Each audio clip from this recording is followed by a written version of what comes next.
भजनलाल की अध्यक्षता में शनिवार को मुख्यमंत्री कार्यालय में कैबिनेट की बैठक हुई है। इस बैठक में दिव्यांगजन कल्याण, कर्मचारी कल्याण, नगर सुधार, न्यास और विकास प्राधिकरणों में सुशासन और अक्षय ऊर्जा से जुड़े कई महत्वपूर्ण फैसले लिए गए हैं।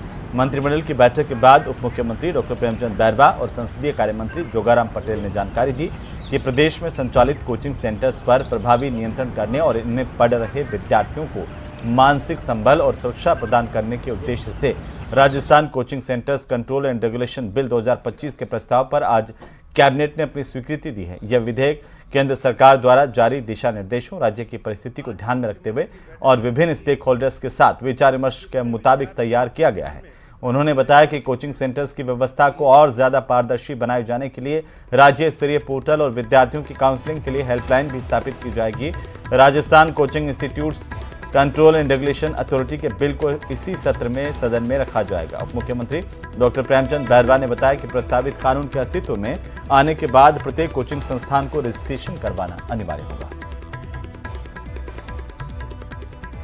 ग्रेजुएटी का लाभ 1 जनवरी 2024 से दे राज्य बजट वर्ष 2025-26 की घोषणा को पूरा करते हुए अब राज्य सरकार के कर्मचारियों को केंद्र सरकार के अनुरूप ही 1 जनवरी से बढ़ी हुई ग्रेजुएटी का लाभ दे होगा।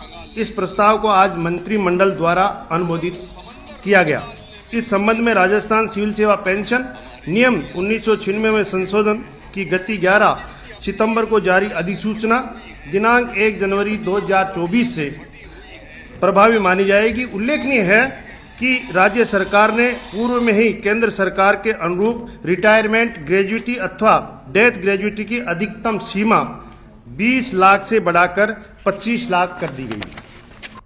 कौशल एवं नियोजन विभाग की एक और पॉलिसी लेकर आए।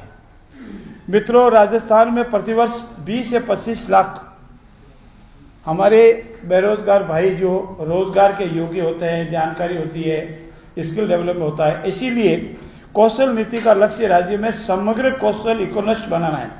राजस्थान कौशल नीति 2025 जो आज हमने मंत्रिमंडल में पारित की है का उद्देश्य रीस्केलिंग, अपस्केलिंग और एंटरप्रेन्योरशिप को बढ़ावा देने हैं और नवीन अवसर हमारे जो भी बेरोजगार भाई कौशल है, जिसने कहीं भी इंजीनियरिंग की है, ITI की है या और कोई कौशल प्राप्त किया, उनको अवसर उपलब्ध हो।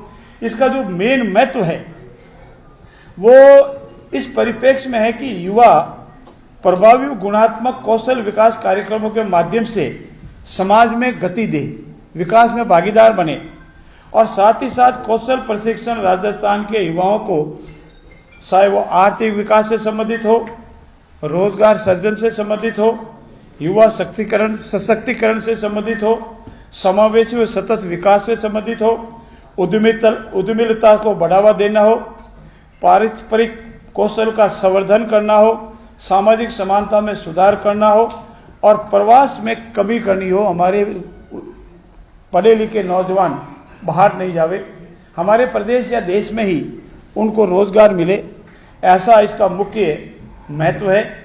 और इसके मुख्य उद्देश्य जो है, युवाओं में मांग अनुसार प्रशिक्षण प्रदान कर उनको रोजगार की क्षमता में